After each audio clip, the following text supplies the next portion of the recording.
Férias. E olha, em férias, a Thaís Oyama quer fazer um contato aqui conosco. Olá, Thaís, boa tarde.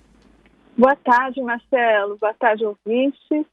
Então, Thaís, qual seria a grande notícia que, inclusive, faz com que você aí, nesse momento, até suspenda momentaneamente suas férias, Thaís? Boa tarde. Marcelo, a notícia é de que o general Eduardo Pazuello ele sairá do governo em breve e o governo só está aguardando o que eles chamam de o melhor momento, ou seja, um momento positivo para o general não sair tão embaixo assim. E esse momento eles esperam que seja o início da vacinação. Quando a vacinação começar finalmente e começar a engrenar, então o general Eduardo Pazuello será afastado do Ministério da Saúde e deixa lugar para provavelmente o Ricardo Barros, que é o deputado hoje, que é o líder do governo na Câmara e é também do Partido Progressistas, né, um líder do Centrão, e ele é hoje o mais cotado para ocupar a vaga do general Pazuello, que não está muito bem cotado nem mesmo no Planalto. Marcelo está recebendo muitas críticas, inclusive dentro do Palácio do Planalto. Exatamente, inclusive, né, o deputado Ricardo Barros é médico também e, portanto, já foi ministro da Saúde, inclusive no governo de Michel Temer. Agora, Thaís, qual seria, né, a gente sabe, o que foi decisivo para a queda de Pazuello? Pois é, Marcelo, o que foi decisivo foi a ausência do plano de vacinação. O que as fontes do Palácio me dizem é que, de fato, o presidente Jair Bolsonaro, ele teve grande influência no trabalho do Ministério, influência negativa, como se sabe, mas tem uma parte que se debita ao próprio general Pazuello. Por exemplo, nessa ausência de um bom plano de vacinação.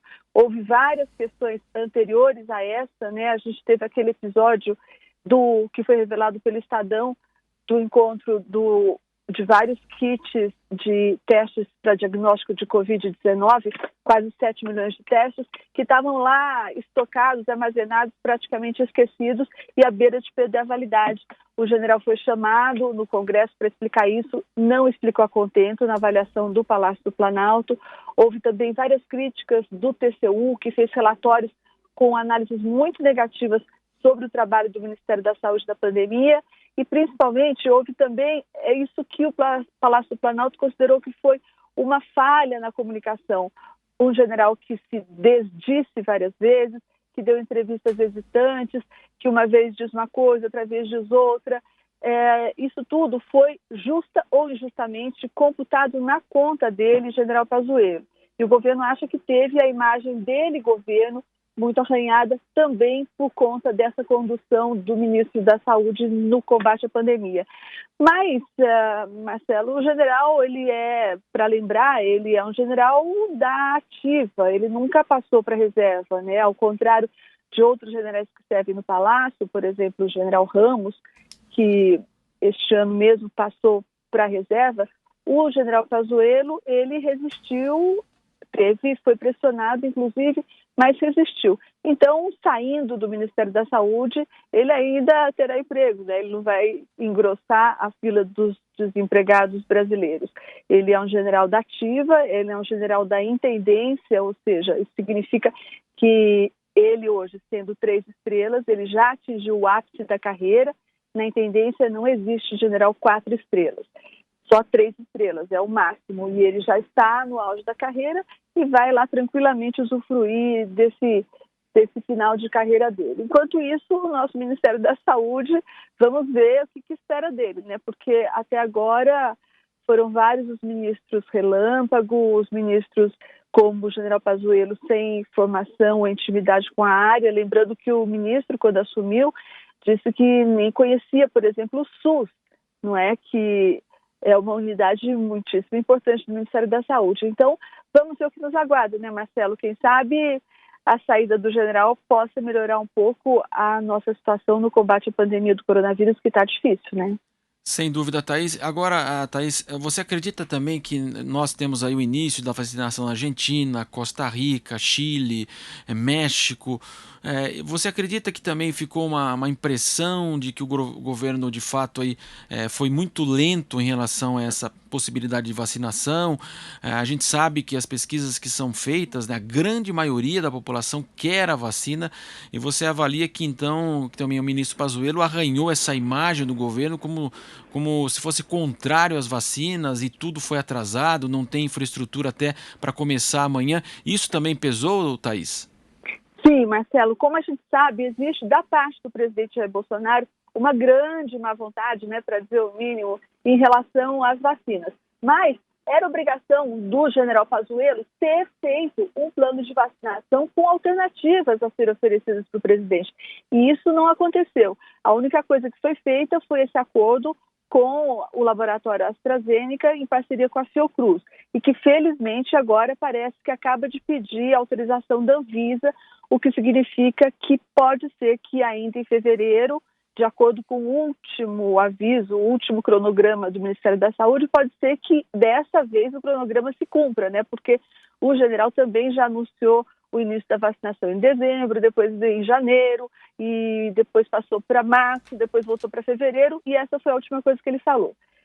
Agora, com essa notícia de hoje, do pedido de registro à Anvisa por parte da Fiocruz/AstraZeneca, essa ideia, essa previsão se torna mais viável e possível. Mas é fato, como você disse, que o Brasil ficou para trás, isso ficou claro. Todas as imagens que a gente vê, o México foi o primeiro, depois veio o Chile, depois veio a Costa Rica, ontem os argentinos. Tudo isso certamente causou grande mal-estar entre os brasileiros que viram claramente, né, vivamente, concretamente, que ficaram para trás. E sem que houvesse algum motivo concreto, porque são países vizinhos, são países com condições iguais ou semelhantes, e eles não viram problema em fazer mais do que um acordo, tirando o Uruguai, que como o Brasil só fez praticamente o acordo com a COVAX, aquele consórcio de vacinas, tirando o Uruguai, todos os outros países fizeram 2 ou 3 acordos, não é? Sempre pensando que uma vacina podia ter problemas, como teve a vacina da Fiocruz recentemente, sempre pensando que uma vacina poderia demorar para conseguir o registro da Anvisa, sempre pensando que uma vacina poderia não dar certo também. Aí os países apostaram em vários cavalos, e eles não são nem tão mais ricos que nós, nem tão mais organizados que nós, nem mais nada disso. Foi mesmo um erro de planejamento, e isso foi admitido internamente pelo Palácio Planalto e contribuiu muito para o desgaste da imagem, tanto do governo quanto do próprio general Pazuello. Thaís, para a gente fechar, então, o melhor momento, resta saber agora, né, Thaís? O melhor momento talvez seja na virada do ano, seria isso?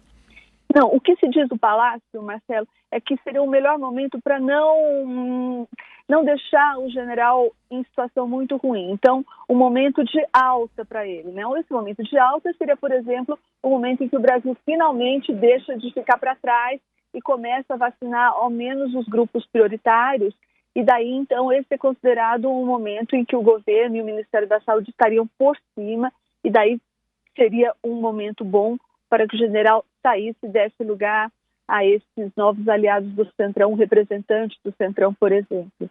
Então, isso deve ser no começo desse ano, junto com o início da vacinação.